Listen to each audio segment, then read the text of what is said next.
paz do Senhor, pastor Everaldo. Meus irmãos, hoje eu estou gravando o meu último vídeo para o meu canal a respeito de um assunto que os irmãos já vêm me perguntando há algum tempo. E eu tenho, pela falta de tempo, levado isso com a barriga, procrastinado. Mas hoje eu resolvi, nesse último vídeo, gravar para vocês esse assunto tão importante que também tem criado muita celeuma, muitos problemas nas igrejas. Eu estou aqui bem à vontade, hoje é meu último dia aqui no escritório e é à vontade que eu desejo falar com vocês. Aqueles que quiserem nos ajudar, vão aí se inscrevendo nesse canal e também acionando um sininho que tem por aí. Assim vocês virão toda vez que eu postar alguma coisa aqui, para vocês me acompanharem no nosso canal. Eu quero hoje falar com vocês a respeito do vínculo de emprego entre pastor e igreja. Entre esses líderes, né, esses ministros, né, que aí não só inclui o pastor, mas inclui também o padre, o cardeal, o bispo, o frei, a freira, o monsenhor e etc. Então, há um questionamento recentemente no âmbito nacional a respeito do vínculo de emprego que pode ter ou não pode ter entre o ministro de confissão religiosa e a igreja. Não são poucos os pastores que hoje têm acionado as suas igrejas, principalmente quando eles são afastados por algum comportamento não recomendável, algum mal feito, como se diz aqui no Nordeste, e eles então, magoados, eles procuram a justiça, pedindo assim um reconhecimento de vínculo empregatício com a igreja e, por conseguinte, um pedido de indenização com o que eles acham no direito de receber os estipêndios indenizatórios que recebe um trabalhador comum. Mas a grande pergunta de hoje é o seguinte: existe ou não existe vínculo empregatício entre pastor e igreja? Entre esses membros de confissão religiosa e a igreja? Eu quero, antes de responder essa pergunta, dizer aos irmãos que as atividades ministeriais são dons que foram concedidos a pessoas para fazer a obra de Deus na terra, né? É preciso deixar bem nítido aqui a diferença entre pastor e empregado. Pastor vem do original grego, né, uma expressão de origem grega, que significa cuidador, né, aquele que cuida do rebanho, né, aquele que apacenta o rebanho, né. Já o empregado tem a definição no nosso ordenamento jurídico, no caso no artigo 3º da CLT, onde caracteriza aquele que tem vínculo de trabalho com uma outra pessoa, seja ela jurídica ou física, né? E esses vínculos de trabalho ele tem natureza não eventual, ou seja, tem uma certa permanência, tem dependência econômica e tem salário fixo, salário pré-determinado. Então, só aí a gente vê nitidamente a diferença. E já o pastor, não. O pastor é um homem chamado para o sacerdócio, né, sem salário definitivo.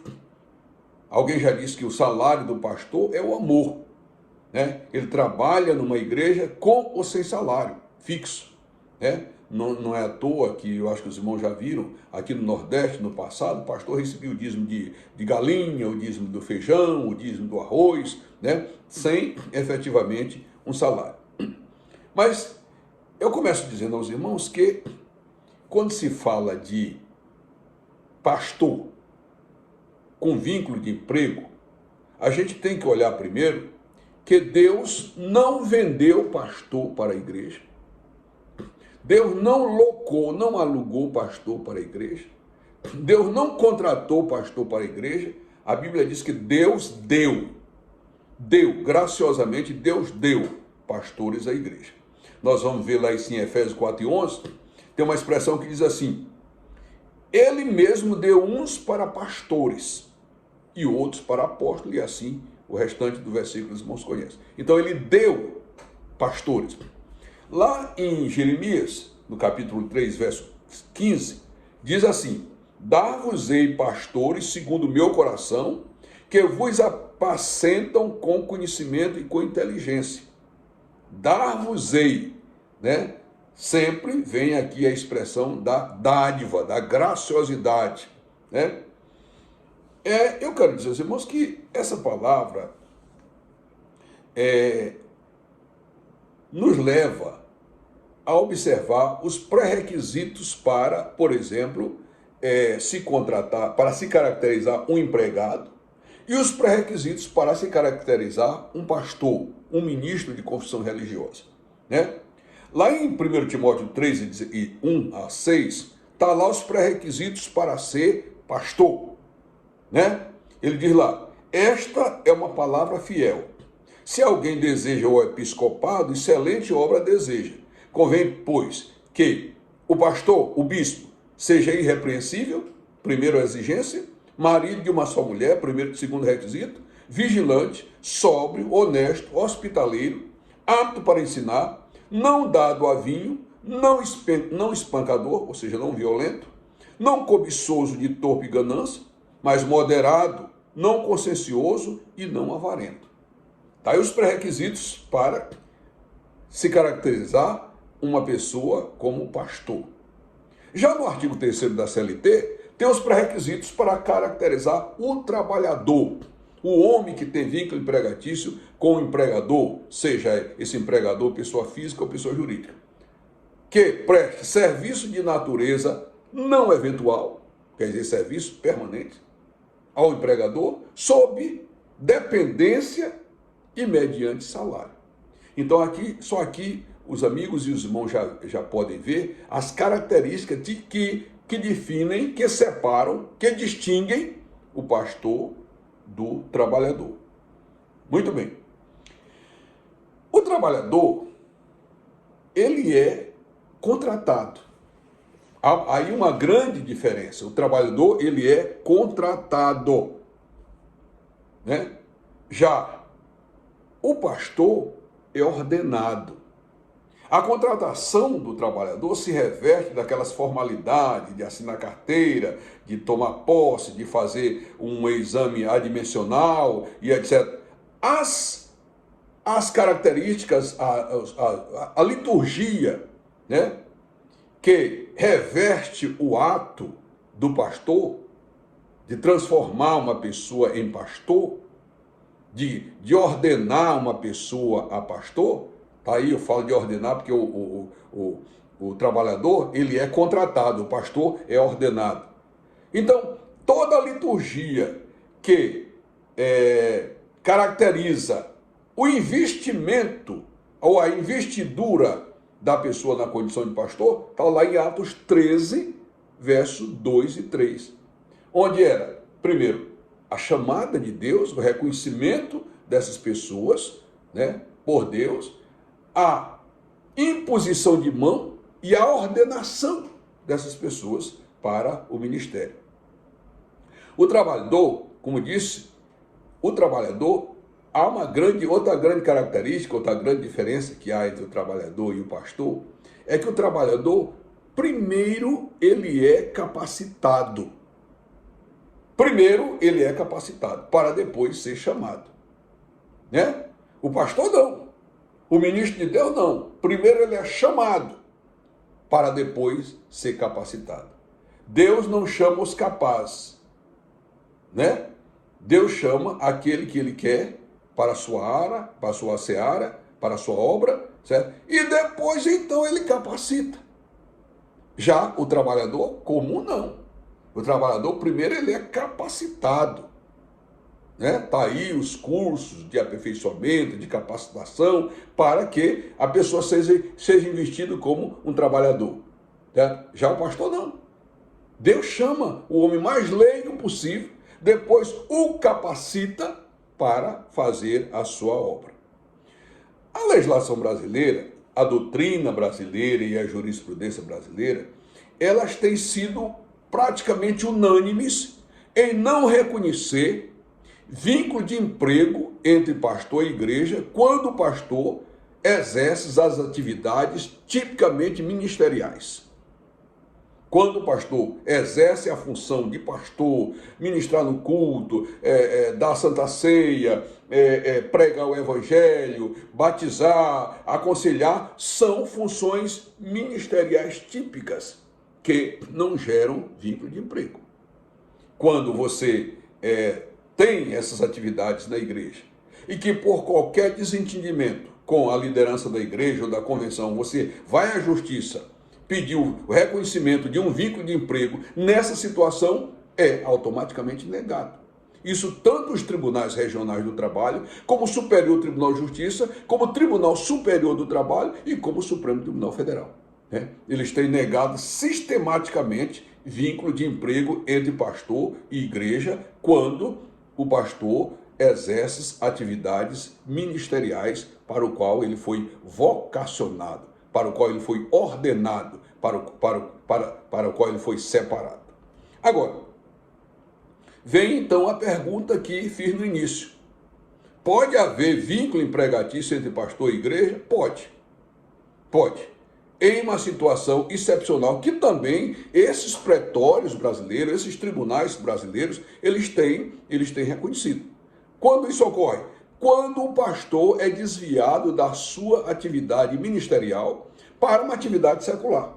Não são poucas as igrejas hoje que têm universidade, têm hospitais, têm grandes bibliotecas, têm institutos bíblicos, né? Têm gravadoras, né? E aí elas desviam os pastores para ser diretores desses hospitais. Às vezes, pastores que têm até informação, antes de serem ministros, eles eram engenheiros, e agora a igreja tira ele das suas atividades ministeriais e coloca ele para exercer função de engenheiro na igreja, construtor de igreja, né? Cozinheiro, né? Isso nós temos muito nas nossas denominações. E aí, quando esses irmãos são retirados dessas funções, eles vão à justiça e pedem o reconhecimento do emprego. Por quê? Porque nessa situação cabe sim o reconhecimento do vínculo empregatício. Por quê? Porque o pastor foi desviado das suas funções ministeriais, das suas funções sacerdotais para as missões, para as atribuições seculares. E aí caracteriza sim o vínculo de emprego.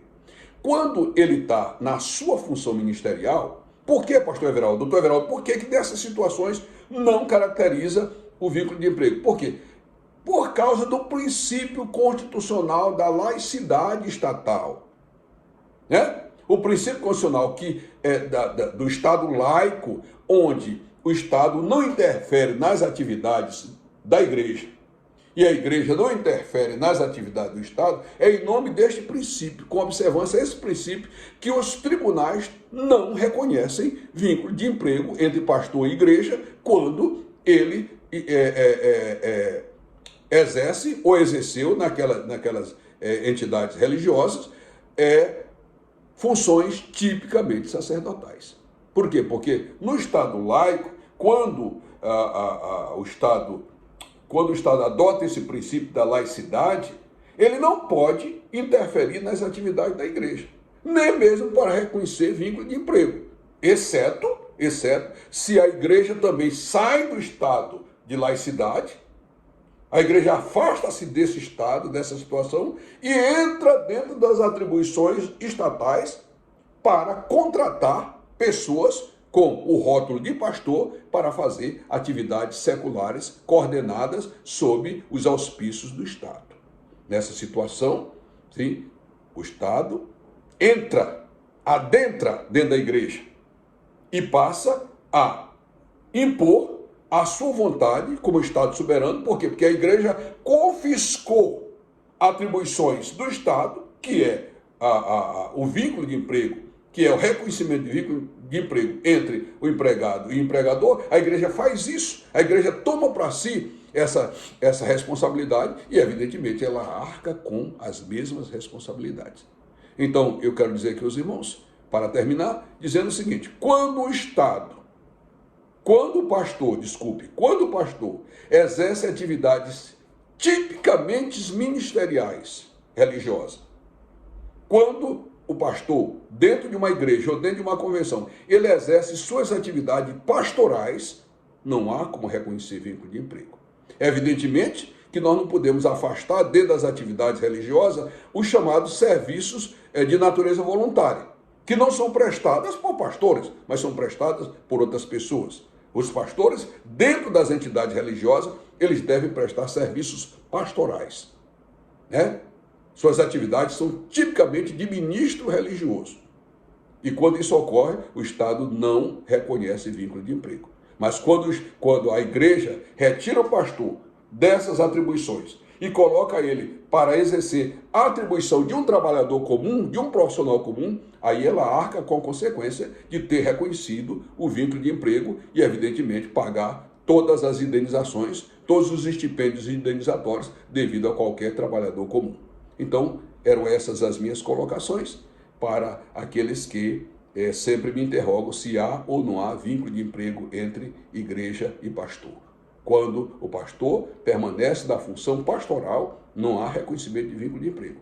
Porque não há. O Estado aí não entra em nome do princípio da laicidade, ele não entra nessa seara. Mas quando a igreja desvia o pastor do púlpito, de suas atividades pastorais, para fazer dele um trabalhador comum, com exercício de atividades que não são pastorais, aí sim, o Estado entra e reconhece o vínculo de emprego e obriga as igrejas a pagarem indenizações para esses pastores. Hoje, tem muitas igrejas que estão sendo condenadas a pagar isso, a pagar indenização a pastores. Porque outra coisa também que caracteriza o vínculo de emprego é quando a igreja ela fixa meta para o pastor. Por exemplo, você tem que ganhar 50 almas por mês. Você tem que ter uma arrecadação de tantos mil reais por mês. Se você não arrecadar essa quantidade de dinheiro e não trazer para a igreja essa quantidade de alma, você não é mais pastor. Nesses casos, também há o reconhecimento do vínculo de emprego. Porque o pastor está se estabelecendo para ele metas. E a meta estabelecida por Jesus, Jesus não estabeleceu que a gente ganhasse 10, 50, não. Ele estabeleceu que a gente pregasse o evangelho a todo mundo. A todo mundo. Mas ele não deu a nós a responsabilidade de ganhar 50 almas, 100 almas, 200 almas. Quando a igreja faz isso através da sua liderança, fixa esse tipo de meta, ela arca com as consequências de reconhecer um vínculo de emprego dentro do ordenamento jurídico brasileiro. Então, eram essas minhas colocações, eram essas minhas reflexões nesta manhã para vocês. Deus abençoe a todos e eu quero nesse momento aproveitar e desejar a vocês todos um Feliz Natal e um próspero Ano Novo em Cristo Jesus. Um grande abraço a todos e até o próximo vídeo.